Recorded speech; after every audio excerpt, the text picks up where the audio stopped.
We can't afford this. I know it. Well, you'll have to fix it. Not this kind of a situation. The man's dead. His goddamn eyes are still You'll open. have to fix things. I don't care how. Just get me out of this town tonight. It's not this kind of a situation, Maury. We got cops, we got district attorneys, we got reporters. We Buy 'em got off. shit you never heard of, man. Fix it.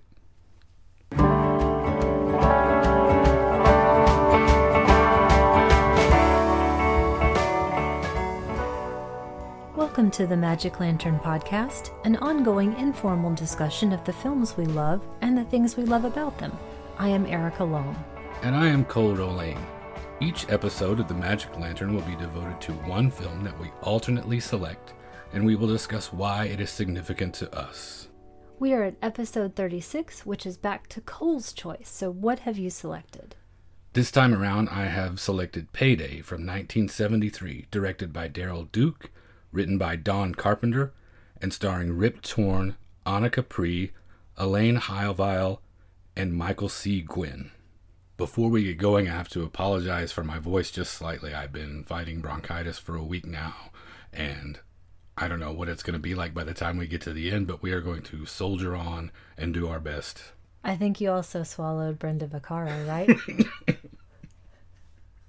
We would know if I'd done that. Okay, Payday, as one of the taglines says, is 36 hours in the life of a madman. Which I think the only reason they put that on the poster or on the DVD advertisement is because if you put 36 hours in the life of a repugnant, unrepentant, vile piece of human garbage, no one would have gone to see it. Which they probably didn't go to see it anyway. They could have also just written 36 hours in the life of Rip Torn, and I would have believed that as well. Payday is the story of Maury Dan, who is a sort of 60-watt celebrity lower-tier country singer who is on the road between Alabama and Nashville. A very eventful 36 hours is covered here. Things start, as they often do on a weekend in Alabama, in the parking lot of a honky-tonk. Well, it's actually more of a honky-tonk supper club hybrid. It looks like a Christian roundup in 1950 to me. These folks are definitely having a big night out, the people that have come to the Maury Dan show. And this opening scene, which starts with Maury on stage playing his hit single, quote-unquote hit single, is remarkably efficient for just exactly how much it introduces. It shows us every pivotal character in the film in about 3 minutes, and points out very clearly to us one of the themes of the film is that every single one of them is somehow on the make. We see his big smiling headshot first, and then we come on the man himself. And I believe Rip Torn insisted on doing his own singing in this. He did. It's very much more like a spoken word delivery, almost. It's very serious and plotting. It makes sense that it's a spoken word delivery because Shel Silverstein actually wrote this tune, and he's more of a poet than a songwriter, although he did write a number of pretty prominent country songs in the early 70s. It was really effective for me because it sets him apart from other people. It makes him almost an iconoclast in a very small way. Though I do have to say, when I first saw him sweating on stage, I thought of Charles Manson. Did you? Maybe it was because we just watched Helter Skelter. Gary. No, I did not think of Charles Manson. I thought of other people who occupied a similar strata in country music in that time. That sort of iconoclast that you mentioned. And he's clearly patterned on a number of people, and that takes in a diverse range all the way from Hank Williams to Waylon Jennings and on and on. And it made me think specifically of the delivery, at least, that you were talking about. That type of performer that gets by much more on his guts and his wits than he does any particular talent. He's not a great or even good singer, for that matter. It is very much about his personality and his connection to the audience, it feels like. He's definitely not a pretty boy. Oh, no. And I think, at least in what he is producing, the songs themselves are supposed to be more about heart. Heart and Americana. Common folk. Yes. So he's trying to make that connection even if he doesn't actually feel it. Which he doesn't actually feel anything. Anything. As I mentioned in this opening scene, as the camera moves around the club, we're introduced to all of the prominent players. We see Anna Capri in the background as Maury's girlfriend, Maylene. We see Elaine Heilweil off in the fringes, who turns out to be his next new girlfriend. We see the chauffeur, Chicago. We see the efficient, predatory manager, McGinty. We see everyone who plays a prominent role, including, significantly to me, the sidemen of the band. Another element of that thing about these guys that get by guile, they surround themselves, if they're smart, with players who are always going to be better than them. It's an undercurrent of unspoken tension in a lot of bands, and in a scene or two in particular in this film, where everybody knows they are dependent on him for their living, knowing full well that they are much more talented people in general than he is, and much more human people than he is. Now, I know I said 36 hours in the life of a repugnant, vile human being, or not even human being, but I don't mean that as a condemnation of the film. I want to make that clear right away. Definitely not. It is a condemnation of that character, and in fact, almost every character in the film. There's no one in this thing that feels redeemable to me. Some far worse than others. But even the innocence is a faux innocence. I might debate that later on with the character Chicago, but we'll see when we get there. Okay. I do have one particular sequence that might debate your debate. Absolutely. Really, there's no one that you're particularly rooting for. No. That's for sure. No. But that you might pity, but no one that you are pulling for to succeed in what they are trying to do.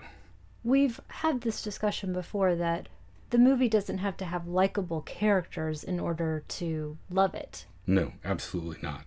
You would really be pushing it if you wanted to classify Rip Torn as an anti-hero in this. To me, it's just anti. Yes. No hero. There's nothing heroic about this. There's no outlaw troubadour. There's nothing romantic, no matter how you distort it. This image that he's created, we see this as the set ends, and he is basically working the crowd at exactly their level and no higher. There's nothing unexpected. He does exactly what they ask of him. And then the moment that he's finished with that, all of that bonhomie is gone, and he's all business. I would say he's even all business while that's happening, because the entire time he's doing the glad handing, he's also scanning and sizing up his next conquest. It's true. Those wheels are always turning. They just don't necessarily have enough wherewithal to spot that in him. He's so good in this.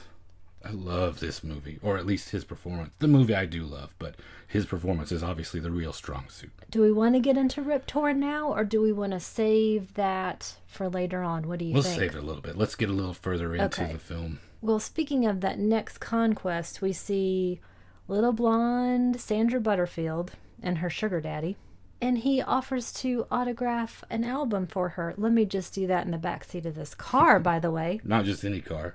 Cadillac. Cadillac. Very prominent. It's a Cadillac that basically is his cocoon for the next 36 hours. Now, in the meantime, we've got the manager and the club owner, I'm assuming, reviewing the sales. Now, when you see something like this, the real business end of the music business, or the touring business, more accurately, does that make you feel anything as a touring musician?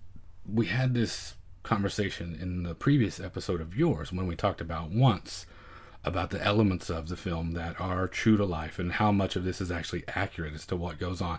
And I can tell you, yes, not all of them. I'm not saying this is a blanket statement, but there are club owners that are scumbags. And there have been times very definitely where we know we have filled up a room and that person said to us, well, we didn't make that much money at the door, so here you all made $7 a piece. That is absolutely true to life. It's why I've always admired and used as a model bands like Fugazi and guys like Steve Albini, who encourage being your own manager and knowing every facet of the business, taking care of your own thing. I understand, again, not every band is full of people who can do that.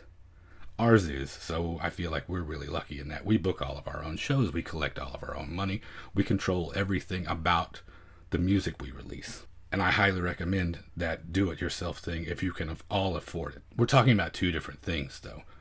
If you are talking about wanting to be a successful musician, that is something you can do absolutely on your own terms and control every aspect of it. What Maury wants is to be a star, and that's a different machinery, and that requires a different set of skills and a different set of personnel. Maury has definitely chosen his personnel wisely for the sociopath he is. He's got the biggest shark, the leanest, meanest fixer in McGinty. When I was talking about redeemable characteristics, I think McGinty is the character that we can say the nicest thing about, in that he's efficient. That may be the best compliment that we can pay any character in this movie. He is there to do his job, and he does his job very well. Again, it doesn't take a shark to do all of these particular things at this level. The collecting of the door, for instance, which is what they're doing in this particular scene. But it certainly is helpful to have the person who is handling all of that be on the ball, and not necessarily ruthless, but very definitely efficient and keen on detail. It's an easy thing to lose track of when it's 3 a.m. and you're tired and you just want to get on the road because you've got 400 miles to go to be in the next town the next day. Those types of people who run those types of places are counting on you to be dumb and tired and in a hurry, and it pays to not be. This whole movie feels exhausted, that cold and empty feeling that you get when you're tired and it's late and you still have a long way to go. The whole movie feels like it's 2 a.m. in America and the house lights have just come up. I think the flip side of that is that Maury, as a sociopath, can't essentially be trusted to close those loops himself. No.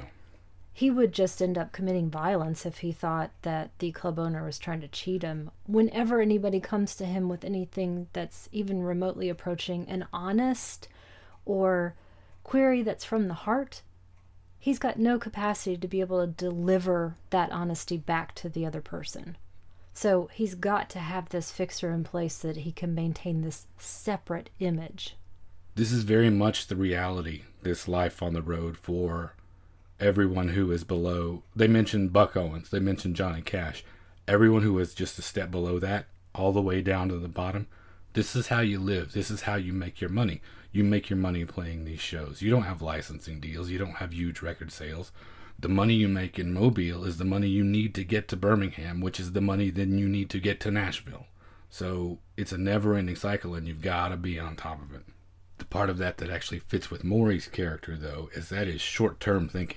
That is night to night to night. And I'm not thinking anything past between getting here to there. And then what comes after that, we'll deal with that tomorrow. And it's all fueled by that 2 a.m. sense of what drug can I take that gets me from point A to point B. It's all fueled by benzodrine is what it's fueled by. I mentioned little blonde Sandra Butterfield earlier. He dispatches her in the backseat of his car. We see her go back to her sugar daddy with messier hair. Fixing her dress. Yeah. He asks where she's been. Oh, I was just in the bathroom. In the meantime, he gets his members of his payroll back into his car, including his girlfriend, and they head back to this motel room where they and the band are playing cards, getting food.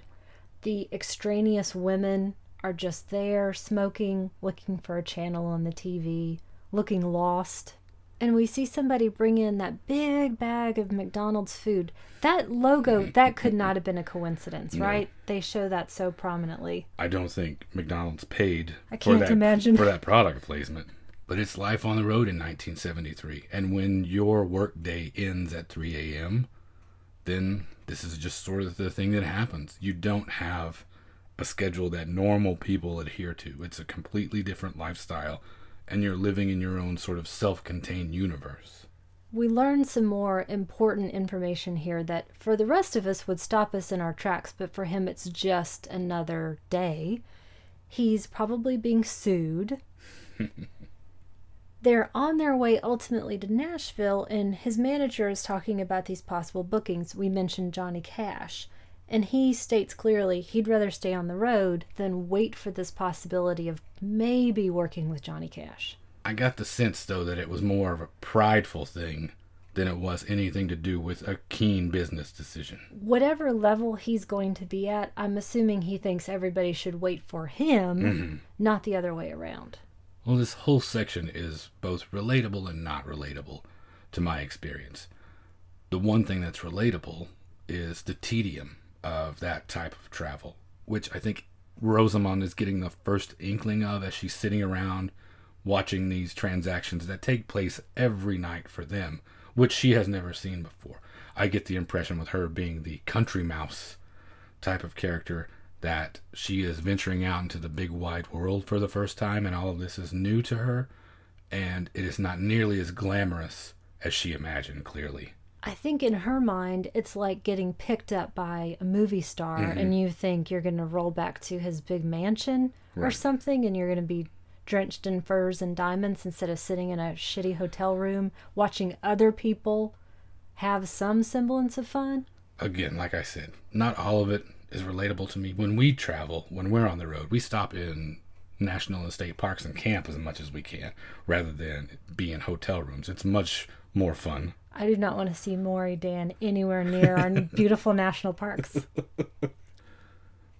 But there are also things that happen in that scene that do happen to us. You run into kindred spirits on the road. You do play music because it's what you love to do. You are sitting around just swapping the stories about what you've done for the last 36,000 miles. And the camaraderie is great. And it is a really fun time. It is, at least the way we tour, it is a blast. Of course, we are the band that the most intense thing that happens to us is we're arguing over which science podcast we want to listen to. Yeah. But not who is the bigger sociopath. Right. That would be me, probably. Or Stephen Smith. So. Stephen Smith. Are you listening, Stephen? Now, Rip Torn is supposed to be the charming rake, I would assume, is at least how he plays to this naive young girl. In 1973, who else occupies that for you? If you are casting a film and you are saying, oh, we need an anti-hero, somebody who is rugged, handsome, but a total bastard, but everyone still loves the guy. I think maybe Steve McQueen might come kind of close, but he can get by on his extreme charm and handsomeness. Rip Torn, you don't necessarily consider handsome in the same way. I was trying to think basically of who in the Hollywood firmament would allow themselves to be filmed sitting on the toilet in the most terrible hotel room ever in Alabama. I did mention Charles Manson earlier. Charles Manson was otherwise occupied at the time. Also not a great singer. True. I think it's a great time then to get into Rip Torn. Okay. Let's talk about him at length. I love the guy. Well, I want to know, do you recall what first drew you to Rip Torn? I absolutely do. Yes. Being the age I am and the things that were coming out when I was becoming aware of movies and choosing them for myself, Beastmaster. That was my first exposure to Rip Torn in 1982, was Beastmaster. Obviously, as I grew and my tastes evolved, I went in search of other things. Everybody who paid attention knows how funny he was in the Larry Sanders Show. I love the Larry Sanders Show, and especially Rip Torn. Being a theater person, I'm guessing you have a different entry point. Well, okay. And also not into the fantasy sword and sandal thing. That's correct, because I only saw Beastmaster with you a year ago. And you immediately wanted to go out and get ferrets. Incorrect. Everyone knows ferrets are the most disgusting animal ever created, and no one should ever have them as a pet. I had to first, though, realize that Rip Torn and Rip Taylor were not the same person, and determine which was which and who I should look for. I love both of them, to be honest. If I could be somewhere with the two of them, if that was my entourage, I think that would be the opening of the Seventh Seal. That would be the time of my life. Spraying confetti, breaking into banks. Being a theater person, my auspicious introduction to Rip Torn was in 1985 with Summer Rental. He played the wonderful Scully. He's so great in that. I didn't know who he was before. And it took a while for me to learn more about his canon. I would have sworn you were going to say Sweet Bird of Youth is what I was going to guess. No, it was Summer Rental. Okay, well then I don't think you have a leg to stand on to scoff at Beastmaster. Also City Heat, quite possibly. Okay. I saw that too. In the theater. Later on, as I started to get more interested in connections between people, it was learning more about him through Geraldine Page, his wife, his second wife, actually, and discovering more about their work and how amazing they are. Now, when did he divorce Geraldine Page? Because I know he was later, and still is now, married to Amy Wright, another actress that we really like. Yes, absolutely. He never divorced Geraldine Page. He was married to Geraldine Page until her death. He and Amy Wright got together before that. Amy Wright had his baby. They all worked together. They maintained separate households. They all knew about each other, and Geraldine Page died, sadly, and then he and Amy Wright got married. It's a complex web. I look at these things... The Magic Lantern TMZ edition. You read more about him, and I don't really understand how he ever got anything done. He's such a volatile nut, but is amazing and does great work. And has great work happen around him. It's not as though he seems to be preventing other people from doing their job. Well, and one great exception being Maidstone. Yes. And even that, I think, that madness elevated that film, I feel like, because Mailer is not a great filmmaker. Now, I've worked with some people who you can say, yes, they elevated the work, but would you do it again? No. And then other people you would.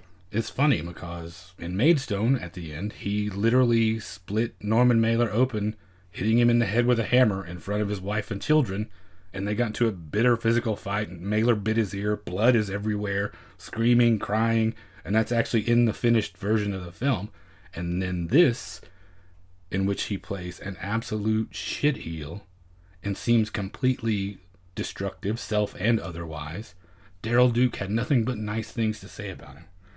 Said he was easy to work with, generous with the other actors, very intent, yes, very stubborn, yes, but didn't have anything bad to say about the guy. He has an entire section of his wiki page devoted to on-set conflicts. He sued Dennis Hopper. And won. In fact, it got doubled the amount. He won and then won again in the appeal. Dennis Hopper ended up losing out twice, almost $1 million in total in that deal. All this being said, starting with Beastmaster, me starting with Summer Rental, what keeps you in? This, for one thing. And I ended up discovering other great things he did. For instance, The Man Who Fell to Earth.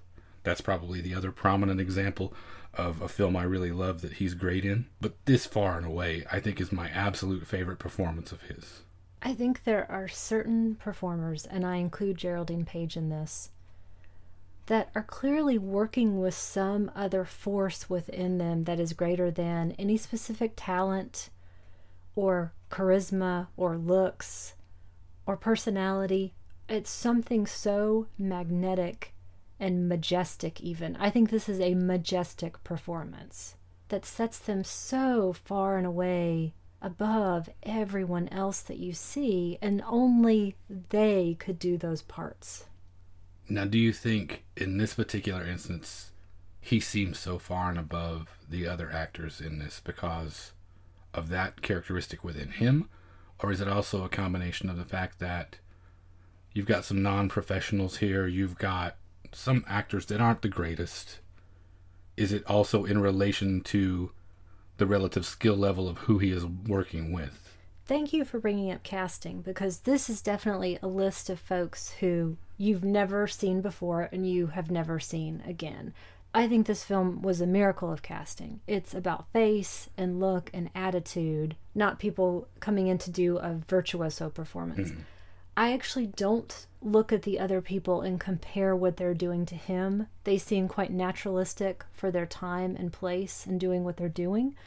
There is something in his eyes. There is something vibrating out of him. Hate. Yes. For one thing. Fear? Loathing? I don't think antipathy for the world? Antipathy maybe, but Shame? I don't think... You mentioned the sociopathic nature. I don't think that person is afraid. I don't think that person knows or shows fear, the only thing that might manifest itself that way is I am being inconvenienced because there is something in between me and what I want. I think it's the manifestation of his own power and his own sense of righteousness. Righteousness or self-righteousness? Self-righteousness maybe, but that whatever he does is the absolute correct thing. You mean the character in his own mind? Yes. Okay. So to answer your question, I don't really compare him to the other performers, even though they might be not the greatest. The commentary track, I think, summed up Anna Capri's contribution in a nutshell, in that she is an actress that always looks like someone's girlfriend. And that is exactly what she is. And she's fantastic in another one of the films that we did before, Darker Than Amber. I really like what she does. And I was looking back through her credits. She had an enormous amount of credits for a relatively short span. A lot of television. A lot of television. And she looks very specific, like you said. All of these other folks have got to roll with what he is doing, which requires a lot of work. To say the least. So that's why I'm not going to denigrate anything that they may or may not be doing or compare them, because they've still got to sit there and react to whatever it is he's throwing at them. There is just something about him that moves in and out of whatever is happening. I'm thinking about the next few moments in the film when we see him going through his Rolodex and smoking a joint and making this aborted phone call, and the sense of his frustration and dissatisfaction, and also moving through music at the same time. He can communicate a lot in a short amount of time, and his face is so evocative as well. We see him go to Maylene, who is Anna Capri, trying to shake her awake. And this exchange that they have that's very brief, where she says, "I love you, sweet man." Where in the hell does that come from? I don't know. He says, "Thank you, dear." And then we have that argument about him being tired of her or not. She's clearly missing the forest for the trees. Well, is she? Because she makes it very clear in later exchanges with other characters, specifically Rosamond, that she is in this to get as much out of it as she can right now, because she knows it's not sustainable.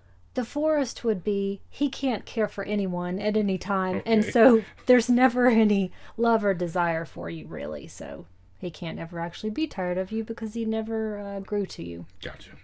That exchange between the two of them is only slightly less tender than the other coupling that has happened in the room next door, in which Bob, one of the sidemen of the band, has taken Rosamond, the country mouse, back to the room to get what he knows, wink wink, that she came here for, and ends up raping her. Yes, he's holding her down, kissing her.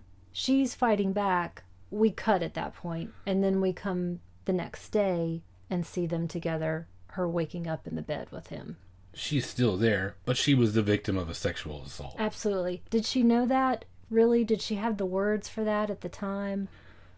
That naivete, I don't know. Yeah. Now that you asked that question. And everyone else does. The audience clearly knows. They do. Would it have stood up in any sort of court? Would any policeman have done anything about it? I doubt it very seriously. It certainly feels incredibly distasteful to watch right now. Oh, it's, again, repugnant. These characters are often irredeemable. And the thing that happens next just goes to underline that. It catches you a little off guard, and then you realize what you're thinking. I'll explain in a minute when we get there. Maury wakes up Bob, gets the group together, and they're heading over to Maury's mother's house. She's in bed. She looks like a pillhead waif, really. I think they were trying to play on the ruined Southern matriarch tradition. I guess. She says she's 51 at some point, and I think, what? You can be ruined at 51. Clearly. What? Why are you looking at me? I don't know a thing about that. The universal you, not the you. Gotcha. Well, she's rail thin, won't get out of bed, has not been taking care of his super sweet dog, Snapper. It's a great name for a hound. It is. Maury goes back to his guitar case and then pulls out basically a handful of pills. Throws them at her. This should hold you for a while. Now, every interaction that Maury has with Snapper, it's very tender. It makes me think, can sociopaths only care for animals? But That's not the case. Does he really feel anything? It sure looks like he does. I think so. I think it's the one relationship in the film in which there is some genuine emotion on his side, telling that it is actually not with a human being. Yes. Though he does part with the dog because he can never pass up a good deal. He can never turn down a bit of coin in his pocket. That's true. It's in this section that the question came to me, which is, what gives any of these characters pleasure? Mm-hmm. Is there anything that makes them actually feel good inside in the way that I think of pleasure? I was going to say, you have to define that a little bit more for me, because yes, I think there are things that momentarily fleeting give them physical sensations that are pleasurable. Sex, drugs, alcohol, whatever it is that they're consuming, that does not last beyond that flicker. It all looks so tired. They look so tired. Well, they've been up for 36 or more straight hours. Yeah. With Coca-Cola and Benzedrine and whatever else. And saying that now, and you asking that question in tandem, make me think about that thing that Orson Welles says about the difference between a happy story and a sad story is where you decide to stop telling it. Where along the line could you have chosen to stop this movie and have it be a happy ending? Literally 4 minutes in, when he's saying hello to the people after his performance. Yeah. Any point after that. Or maybe in the middle of the song. Well, he gets into a brawl with Bob over the dog. Again, though, I think it's because his pride is wounded as much as anything else. Bob is implying that his mother cannot take care of the dog. That hurts his feelings for whatever reason. I just don't think he wants anyone questioning anything he does. Yeah, don't tell me what to do or what to think. Yeah. So Bob makes him an offer to take the dog off his hands, spitefully gives him $100 plus an extra $5 for his trouble, and they have a brawl in the front yard. Which comes to nothing because, eventually, he lets Bob have the dog, he takes the money. And he fires Bob. Right. And two things happen in that, like I mentioned before, underline how terrible these people are. Bob, who we're starting to feel maybe a little bit of sympathy for, because he clearly wants to do right by this dog, was a rapist 10 minutes ago. Yes.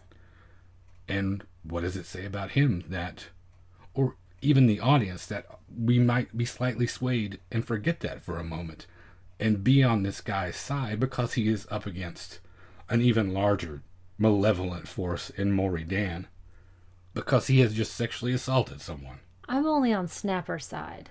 Okay. That's it. Okay. Yeah, everybody in this scene, you've got Bob the rapist dog lover, Maury who has sold off the dog and essentially, in firing Bob and leaving, traded the dog for Rosamond as if they are equal properties and things he can own. And you've got Mom in the background, self-pitying speed freak, sadly hanging the laundry. It is a tableau of complete misery. And in addition to that, for a moment we see Chicago, the driver. He's going to do his job again and try to intervene in this fight with a gun to defend his Maury, defend his boss. Why? What does he get out of this? Because he knows what side his bread is buttered on, and that's it. So they head back to the motel. They round up everybody, including Rosamond, who asks where Bob is. Bob's not here anymore. You're with me now, essentially, is what he's telling her. They get back on the highway. They're playing a fun little game of chicken with a pistol. So it's been guns and pills and Dr. Pepper and brawls and bribes and VD and everything you can possibly squeeze into an overnight road trip. The film itself isn't really technically dazzling, but I think the one thing that Duke does that is really effective, so much of this is shot in tight close-up, especially sweaty close-ups, that the whole thing feels extremely claustrophobic, and it gives you a very definite sense of being in that car, moving from place to place. This is your entire self-contained small environment. Your whole life takes place in the back seat of this Cadillac, and those tight, unflattering close-ups really put across what that feels like, the temperature, what that car probably smells like. You get a sense of the whole thing. And I think it was a really wise thing that he employed so much of that throughout the movie, because so much of it is about the landscape of the face. Definitely. We talked about casting, and it looks like Alabama because it was filmed in Alabama. There's nothing glamorous about it, and he lets everybody do their job. And in addition to the litany of those things that I just ran down, you also have a list of things that has been Rosamond's initiation, essentially. You've got sexual assault, drugs, whiskey straight from the bottle, eventually murder. There are things that have happened or are going to happen to her in the course of basically a day's time. And I keep thinking about what she expected for that day when she woke up and thought, oh, I'll go to a show tonight. And now this is where she is and what is happening to her. I think back to the original scene where we meet everybody, like you mentioned. She's clocking him the whole time. There's some element, even if it is on the naive side and on the Hollywood side, there's some element of, I got to get next to this guy. Yeah. It's based on nothing. I don't feel any sympathy for her because of that. I think that she is a stupid person with no experience, and that shows. And she is then content after this point to follow along with these things and to affirmatively stick with him. How much of this is Stockholm Syndrome, though? Because you've been through a traumatic event or two by this point, and if you are that far out of your depth, can you really blame her? Because what is her other option? Right. She feels like all of her options have been removed. We find out later on when she finally says, I'm ready to go home, but I don't have any money. I mean, that's real. If you don't have $1, you don't have $1. Where are you going to go? But in between that time, when she has sex with Maury next to his girlfriend Maylene in the backseat of this car, Maylene sees them. She and Maylene then have an argument about it in the bathroom where she's trying to stick up for herself or, say, lady, he's moved on from you to me. There's some level of her going along with this that doesn't feel like Stockholm Syndrome. Okay. At this point. All right. She's along for this super gross ride so far. Is all of that predicated on this notion in her mind that he's a star? Is this sort of low wattage celebrity all that is predicated on? I think so, yes. And Maylene, I think, underscores that. She says, he's a star. He gets the best things in life. It's understood. I guess it's all relative to where you're standing. It sure is. It brings me to one of the questions that I've been thinking about a lot and that I wanted to ask you about. What do you think about not just the performances of, but the portrayal of women in this thing? This is a super masculine movie, it feels like. Well, I say that it's only about one man in particular because everyone is subject to his whims and everyone is a victim of what he wants. And so he visits that wrath equally upon male and female, I think. But aside from that, the scenes you mentioned when they go back to the motel in the first place, how you've got these women as decoration, as objects in the background, how does that come across to you once you get to the end of the movie? What does it feel like? Well, I think if anything else, he actually emasculates some of the other characters. He neuters McGinty in Chicago, and then later Ted as well. Aside from them, we've got these two women. I do wish, even though I talked about comparing actors, I do wish a different performer had played Rosamond. I think it could have been even more interesting because I think that the interchange that they have in the bathroom, I talked about Rosamond and Maylene in the bathroom, Anna Capri is great in that. I think she's great throughout this. When she is trying to seduce him again in the bed, I think about that scene and how spectacular she is. And the lines that she's given are really strong and really say something about her, about that top dog in this kennel and what that means, which is not much. She is also one of those irredeemable characters to me because it feels like when she gets the boot, she knows the deal. And the guy that picks her up almost immediately, it seems like she hasn't lost a step when she gets in that car. It seems like she's really sacrificed nothing. She's lost a meal ticket maybe for a short time, but she will soon be on the hustle again and will not be without for long. As long as her looks hold up and there are cigarettes and wood paneling, she's got a home. But I wanted to keep going with what I Okay. was mentioning, which is I don't think that the woman who plays Rosamond, Elaine Heilvile, is particularly strong, and I wish she had a little bit more to give in certain sections. I'm still thinking there are other people that could have really upped the game on this. Who do you see in there instead? Amy Wright. Oh, imagine that. Shelley Duvall. Does it need to be someone who he would have had an eye on? Somebody who's a low-level beauty queen. Mm-hmm. Coming back to the question that you asked about the portrayal of women in the film, I think that the script actually gives them really interesting things to do. I love that, again, we're not trying to root for either of them. Mm-hmm. They are people who fit very well within this particular story. It seems like what they're experiencing feels pretty true to life as the film sets it up. You wander into the situation, that's more than likely what would have happened. They ultimately don't feel like token characters to me any more than anyone else does. They have their important part to play, and it just continues to reveal more about Maury. So I really enjoyed that aspect of it. It didn't feel throwaway. Felt like they had a lot of interesting things to do. So the next pivotal scene we get to is Maury stopping by to visit a local DJ. He refers to him specifically as a one-horse kind of guy. Small time, but still one of those guys that's very influential on those smaller circuits in getting your record played and getting people to come see you, to buy your stuff. So he needs him. Because if you live and die on the road, you've got to get people to come to your tour date. Sure, promotion is a huge deal. Tellingly, the DJ mispronounces his name the entire time. Murray, calls him Murray every time. But what we see here is basically payola. We see him buying airtime with a case of wild turkey and being blackmailed essentially into coming back to visit and or perform at a local event that this DJ is leaning on him awfully hard to do, and stating essentially in no uncertain terms that if you don't do this, your record's done here. What I love, again, is Rip Torn delivering one aspect of Maury on the radio while in the interim doing something completely different. He maintains this image. He is so good at this.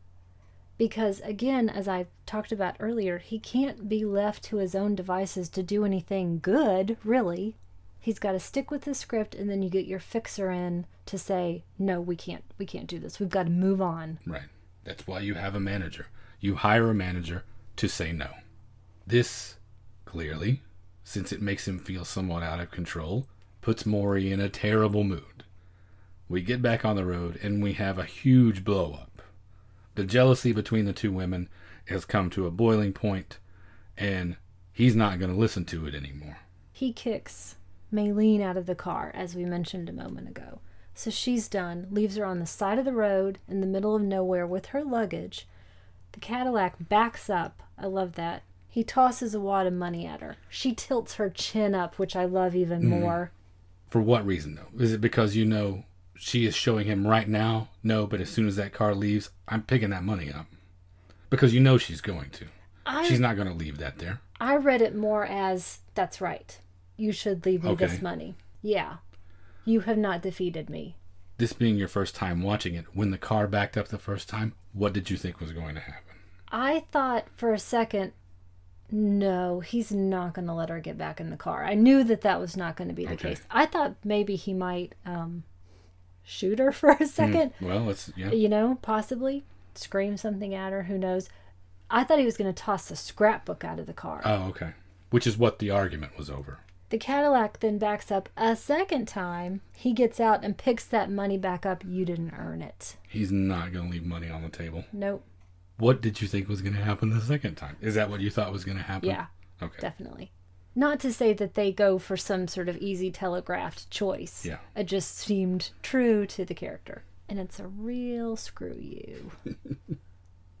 Doubling down, maybe even tripling down on the screw you, the next thing that happens is he decides to make a side trip to go see his son on his birthday. Nothing could possibly go wrong here. Of course not. Well thought out. He shows up and it's either 4 months early or 8 months late for the particular birthday in question. He's brought gifts that are 5 to 6 years out of date for how old the kid actually is. He doesn't even remember his children's ages. And ultimately, the message is, I can't hang around. His ex-wife, Galen, says, "You can just wait a bit, have a cup of coffee, the kids will be home soon, you can see them." He refuses to do even that. I think it's, again, that sense of whatever decision I've made is the correct one. Mm-hmm. Everyone else is just in my way. I don't even think it's about being the correct one at this point. I think whatever decision I made is my decision. I don't even think it goes as far as whether it's right or wrong. It's just what I say. And he strikes her as they get into this argument. In the meantime, we've got a scene that I really like, which is Chicago and Rosamond talking just about whatever. They're waiting in the car while he's inside with his ex-wife. And Chicago talks about his great love of cooking. There's a line in that I love when they are debating the merits of cast iron skillet versus non-stick pans, in which he says, "You may as well cook on an electric stove," in utter disgust, which is a feeling that I absolutely share. Definitely. You do not cook on an electric stove if you have any choice. The part that I really appreciated is more of the character work. We see his earnestness, which I believe in his desire to cook. That's a love that he has. This scene takes a real turn for me. There's an earnestness, yes, but I don't know if we agree necessarily about what Chicago is after. Okay, before you tell me what you think, let me get to this one moment. Okay. Which is Rosamond talking more about her background. She mentions that her family, they ate out for every meal. All fast food, too. She mentions McDonald's, KFC. And the line that I love when he says, "Didn't your mother cook?" And she says she would rather die. And I think about that kind of implied level of upper middle class Southern womanhood of a certain age. I could be completely interpolating this, but I think back to my background and I think of that woman who expects everything else to be done for them. I think about a story a friend of mine told me. His grandfather, they were Southern, married this woman who was a bit younger but not that much, and she refused to be called grandmother. She made everyone call her Miss Liz. And when you went to Miss Liz's house, you were told, "Don't sit on the floor because Miss Liz does not sweep." So this scene was an opportunity for me to actually really dig my teeth a little bit more into Rosamond's character. Okay. You have a quibble with Chicago in this. I do. At first, it seems like he's observing her and how bereft of hope she seems to feel, because they have pulled up to what she is beginning to understand is Maury's wife and children's house. She didn't know where they were going. No. She did not know what the destination was. But it is slowly dawning on her. And it is here when she says, essentially for the first time, "I just want to go home." At first, his response seems to be, she seems so sad and lost. I'm going to talk to her to keep her busy, to get her mind off this, to get her through this. But the questions he asks and the way he begins to ask them, it seems to turn on this axis where he's angling for something too. It's not just, I'm trying to keep her busy. I'm trying to occupy her mind.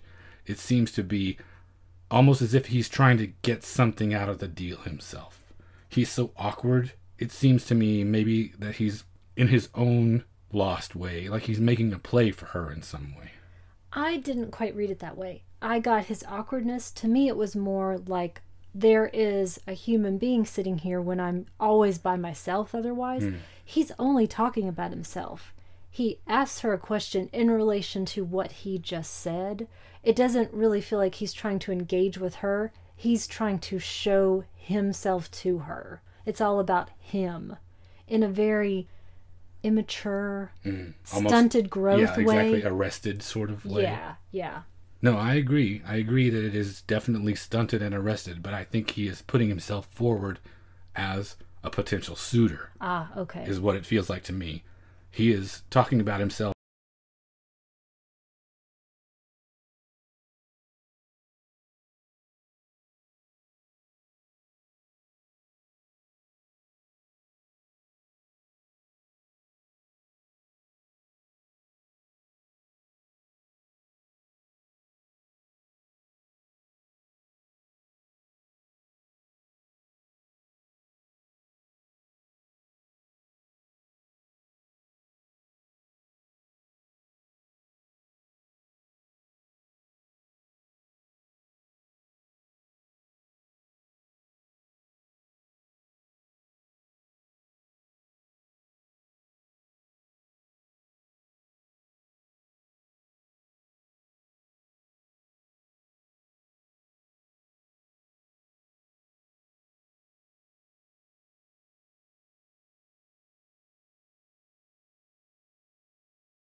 In this that he can use. Absolutely. And again, he's going to use Ted another way. Now he needs a driver. Hey, you want a job? Mm-hmm. They're in the car on the way to yet another motel. Maury still hasn't slipped. We do see him in a few moments start to write a song and sing some of it. And it's that same sense of he's going in for this real sort of homespun Americana thing that at no point has happened to him. Mm-hmm. He's relating an experience, or really aping an experience back to a listener, because that's what's going to sell. That songwriting session is the last quiet moment we have with Maury before everything goes to hell. You can only outrun this kind of recklessness for so long. Law enforcement, among other people, converge on the motel room. You've got a sideman who's there to join Maury's band. You've got Ted, the new chauffeur. You've got Rosamond. You've got the Alabama highway patrolman that stopped him when he was shooting at his entourage before, that has brought another officer who's there to play the banjo for him. You've got show booker, promoter. You've got the district attorney from the jurisdiction that he just fled. Everybody wants a piece of him for something. He starts to lose it. He cannot get the people out of there, which is what he would normally do. Right. No one can take care of this, quote unquote. Off to the side, there's a nice little exchange, again, with another of my favorite lines from Rosamond, where Ted asks her, not knowing anything that's happened in the previous day and a half, well, how long have you been Maury's girlfriend? And the look on her face when she says it's just too complicated to explain, that it's only been a 24-hour whirlwind that they are now beginning to reap here, that's all coming to a head. I love her delivery in that scene, too. But Maury can't take it. He's got to get out of here. He makes this awkward break for the Cadillac with Ted, while the others are just watching from the motel. The car is taken off. The Cadillac is gone. Maury is driving. This time Ted is in the back. Ted, the whole time, is trying to get some feedback on these amazing songs that he's played for Maury. Hey, what'd you think about this? And Maury's saying, don't push it. You'll do okay. But basically, you've got this stopgap until Chicago comes back. Then we'll try to figure something out. And in a moment, Maury is gone. He has what appears to be a sudden heart attack. Oh, sure. And he's dead. I'm sure from the nonstop abuse and pushing his body beyond the limits of any human endurance, his heart explodes, his eyes go wide in the rearview mirror, and the car runs off the road. Ted gets out. He's injured. He's running for help, and we just see Maury on the ground, open-eyed, just like Bridgeway was. And he's dead. To the strains of The Sunny Side from the Carter Family. Yes. A really nice, ironic piece of ending music. The end. Whew. Yeah, I think I had to unclench my grip. Now that we've gotten to the end, there were a couple of things I wanted to specifically ask about. Does it turn you off to be confronted by such a deeply cynical film? Because this clearly is that. Don Carpenter, who wrote it, and everyone else who has contributed to building this universe, has a very clear and specific idea about what they think about America at this level, at this time. And it is not a pretty picture at all. When you say it doesn't turn me off, what do you mean? Does it make me depressed? Does it make me look at the world differently? Or does it make me just not want to approach the piece of art? Could be anything. How does it affect you coming from that perspective? I was, as I mentioned, enthralled by Rip Torn's performance in this. So to me, it was an opportunity to see something great being done. I am from this strata to a certain extent. I can relate to these people. Middle class Southerners. Lower middle class Southerners, bouffants and cigarettes. I can relate to that stuff. I have never surrounded myself with people of those tendencies to that extent, however. I haven't focused my adoration on sociopaths, thankfully. Some would argue that. Possibly. Maybe for short periods of time. But for the most part, for the vast majority of my time, I've been around amazing, wonderful, giving human beings. Yeah. So it doesn't turn me into a cynical creature any more so than I already am. Does that answer your question? Actually, before you tell me if I've answered your question, let me say something else. I've talked before, I think on the podcast, but you've certainly heard bucketfuls of this, about garbage people, watching garbage people in movies. I don't think of this movie as having garbage people, even though they are the lowest of the low. There's just something so much more interesting and creative happening that it elevates however much disdain I might feel for the characters themselves. The creation of it is pretty extraordinary. Okay. And the other thing was, it's such a unique, self-contained thing. Does it fit within the tradition of the American road movie at all? Does it feel like? It is constant travel and going from place to place, and you see landscape. And it is of the place that they're in. You never think, oh, they're on sets in this. That never feels like the case. I guess it must, yeah. It's a pretty vast, encompassing genre. It is. I ask, though, because it feels, to me, I would argue no, specifically for one reason, in that, to me, for it to be a road movie, the sort of thing that I'm thinking about when I use that phrase, there is a journey. There is a character starting at one point and ending at another, not just burning through everything until that dies. He doesn't go through a transformation that I think is necessary for it to qualify, at least for the type of thing I mean when I use that phrase. So it exists for me outside of that tradition.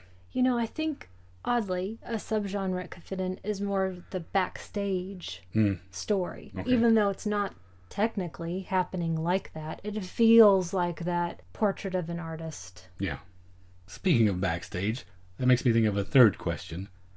And this is really, I think, integral to the time and place that this occurred, and I think probably severely affected its reception at the time. Do you think the general public at that point had any idea of what shitheels their heroes often were? Do you think that people were just ignorant of that?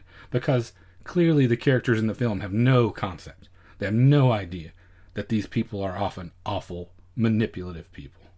Yeah, they treat him like he's hometown boy, family and home and hearth and all that garbage. And he's not. Is the 1973 audience not sophisticated enough at this point? Have they seen enough of it to realize this is the deal? I think they have. Watergate has already happened. I think if not for that, you wouldn't question your leaders quite as much. I think that progression in the mid to late 60s. Kennedy assassination on, people aren't thinking as often, our government wouldn't lie to us, and other things like that. Yes, I think that it is a very important time that it happened. However, I'm sure there was still a huge amount of, in the music and film world, still putting people like that on a pedestal. Still happens. Still happens, absolutely. So I think that was a little bit later to come, because you could still hush up rape and illegitimate babies. Sure. And no one had killing people with your car, whatever. No one had a Twitter account that they then had to delete. Yeah. So I think a lot of stuff still got swept under the rug, but I think there was definitely questioning happening. Okay. So have we covered why you have chosen this, or do you have more that you want to include? Well, Rip Torn and his performance is clearly the big attraction, the big draw to it. But why I chose it for the show is because it illustrates this thing that we talk about often, that you even mentioned earlier, connections, following connections. That makes me think of this, which makes me in turn think of that. I am going from your last choice of Once, and we were talking about music films, and I really thought, I would like to do a music film myself, and this pulls apart from that experience, but your choice of that inspired this. And then when we were sitting with Lars last episode, and how much we were focused on performance and personality, put those two together, and I couldn't end up choosing anything else except this. And also, strangely enough, Daryl Duke, the director of this film, who also made Silent Partner, which is a great heist film with Lantern favorite Elliot Gould. If you've never seen it, I really recommend it. It's really fun. Daryl Duke also directed a couple of episodes of Harry O. All right. right. So back to David Jansen. So the last few episodes and the chain that I followed from them led me to this. So it's a nice illustration of the thing we talk about frequently, where we encourage people to check out what else this person has done, what other threads come out of that. And so all of that led me to this. I thought it was because you knew if you chose The Last Waltz, I would be insufferable. And would be screaming and crying and gnashing my teeth the whole time. But anyway. I also did want to mention, it's also one of those things where it is a film that someone showed to me. And as much as we like to do that for people, it's nice to be able to recognize when someone does that for us. And so my friend Seth Wallace is actually the person that directed me to this film several years ago. And I thank him a ton for it because it's one of my favorites. Coincidentally, my recommendation was directly inspired by a conversation that we had when we were preparing the episode, when you talked about how people have a hard time coming to terms with the idea that people that they love and revere are monsters. Mm-hmm. It's also the connection to Geraldine Page from Rip Torn. Okay. My recommendation is Interiors from 1978, written and directed by Woody Allen.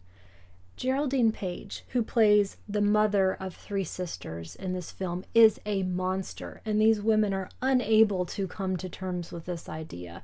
And what is most interesting to me is when the monster is in your own family. How some people have such a difficult time reconciling their idea of what a parent should be with what the reality of their parent is. Some people can never reconcile. Absolutely. This is a tour de force performance by Geraldine Page, and I am not overhyping it. I highly recommend this one. It's not the best film in the world. I think if you have never seen it and you come into it after having watched a lot of Woody Allen, it's going to feel quite tonally dissonant to you, and you might be expecting a punchline to appear at some point, and it never does. It's straight Bergman, basically. Straight Bergman. But come for Geraldine Page. Watch and marvel at what she is capable of. And then find everything else that she's ever done and watch those things. How about you? My recommendation is the flip side of the Payday coin. My recommendation is a tribute to my grandmother, who is the person that took me to see this when I was 5 years old. Still remember sitting in the front, maybe the second row of the Vasca Theater in Lawton, Oklahoma, watching this movie, which is W.W. and the Dixie Dance Kings. Not Choo Choo and the Philly Flash. No, that was on cable later. Okay. From 1975, directed by John G. Avildsen, starring Burt Reynolds, Art Carney, Ned Beatty, and Connie Van Dyke, and it's the screen debut of both Jerry Reed and Brad Dourif. My mind just exploded a little bit when you said that. I was trying to put those pieces together in my brain. It's super fun. I really like it. Burt Reynolds plays essentially a Robin Hood character, an outlaw folk hero type. He only knocks over specific brand gas stations, traveling through the South doing that, and he gets mixed up with the Dixie Dance Kings, a country and western band. He gets mixed up in the music business, they get mixed up in the robbery business, and everyone ends up at the Grand Ole Opry. Sounds like a hoot. It's really good. And it is definitely personality driven, much like this is personality driven, but in the complete opposite direction. It's got that rakish charm, obviously being Burt Reynolds in 1975, but he is not a complete monster. No one in the movie is a complete monster. They're ultimately very charming and lovable. At most, they're rascals. Even though he's literally committing crimes. Yes, but there was a definite idea of a rascal in 1975. Sure. And a benign rascal. Right. And Burt Reynolds himself says the conception of the film was to be the antithesis of something like Altman's Nashville. He didn't want to be cynical about these people that he was talking about, that they were portraying. He wanted to show affection for this strata of society, for these types of people, rather than be misanthropic toward them. And it really comes across that way. It's super fun. Again, like you mentioned about yours, maybe not the greatest film ever made, but it's a darn good time. We've done it again, babe. 2 wonderful recommendations, Interiors and W.W. and the Dixie Dance Kings. We did do it again. We always manage to do that somehow. You want a high five? Is your recommendation sometime going to be do it again? Isn't that, Oh, no, it's the Sidney Poitier and Bill Cosby. What is it? Uptown Saturday Night? Yeah, but the sequel. We probably won't do a Bill Cosby recommendation. Oh, yeah. Too soon. Whoops. Although... Normalizing sexual predation. Should that say, just be the theme to everything now? There's certainly a lot to work from. There is no shortage of material. That's true. Anyway, I guess we won't high five. Okay. Thanks for bringing us down. Sorry. We've got a few people to thank, right? We do. As always, people were super nice about our last episode, which we did with Lars Nilsson from the Austin Film Society. Thanks again, Lars. That was a super fun time, and we got a lot of good feedback about the show. And their crowdfunding campaign is going really well. There's just a few days left, and they're almost there. So again, if you hear this and you can contribute anything to that, again, we encourage you to support the arts in your community, Austin. Well, that brings us to the end of episode 36. If you would like to get in touch with us, you can reach us via email at magiclanternpodcast@gmail.com. We are on Facebook and Instagram. Just search for our name in either one of those venues. We are on Twitter at lantern_cast. We wanted to take a second here and say thanks, in addition to Lars, to everyone else who has given us feedback or has shared links to the show. In particular, right off the bat, we wanted to say thanks to our friend Doug McCambridge, who hosts Planecast, which is a podcast about the releases in the Plane Archive series. They're a distributor from South Korea who does fantastic, beautiful versions of films that are slightly off the beaten track, and he just had you on to discuss Blue is the Warmest Color, and you were awesome. Oh, thanks, babe. It was a real pleasure. Thank you, Doug, for having me. Thank you for getting me to watch the movie. I feel so silly that it had taken me years to get to it. It was a beautiful experience. I can't wait to watch it again. I do have something that I want to say. Okay. In the episode, I pronounced your name, Cole Rolane, incorrectly. You are my husband. I pronounced your name incorrectly. However, in the Once episode, in your show notes, you had my name written down and you spelled my name incorrectly. So I think we're even. That didn't make it to air. So I think actually yours being out there for my brain. For public consumption actually trumps forever my slight typographical error. And he'll probably get 50 million listens with this, and so forever people will think your name is pronounced. They mispronounce my name. The way it's spelled. They mispronounce my name all the time anyway. The point of that being is go to iTunes and subscribe to Planecast. Yes. And enjoy all of the great films that he's covering, because there's some real gems. And you had been on previously, which we mentioned. Yeah, I did The Wrestler, and that was a really fun conversation too. In addition to Doug, we want to say thanks to Tim Lego, David Strong, the fine gentleman at Fuds on Film, as usual, Brian Sauer, Travis Trudell, and in particular this time, thanks to Maurice Burstinsky, who is a new listener that just stumbled upon the show, that sent us a really nice note about our Gregory's Girl episode and how much that film meant to him, and we had a really nice discussion about it. So thanks for checking us out, Maurice. I hope you find other shows in the old episodes that you enjoy just as much. We are on iTunes, Stitcher Radio, and Google Play. If you would like to subscribe, rate, or review the show, we certainly would appreciate that. And finally, you can find all of our episodes, including supplemental material, at our website, magiclanternpodcast.com. And thank you for listening to the Magic Lantern Podcast.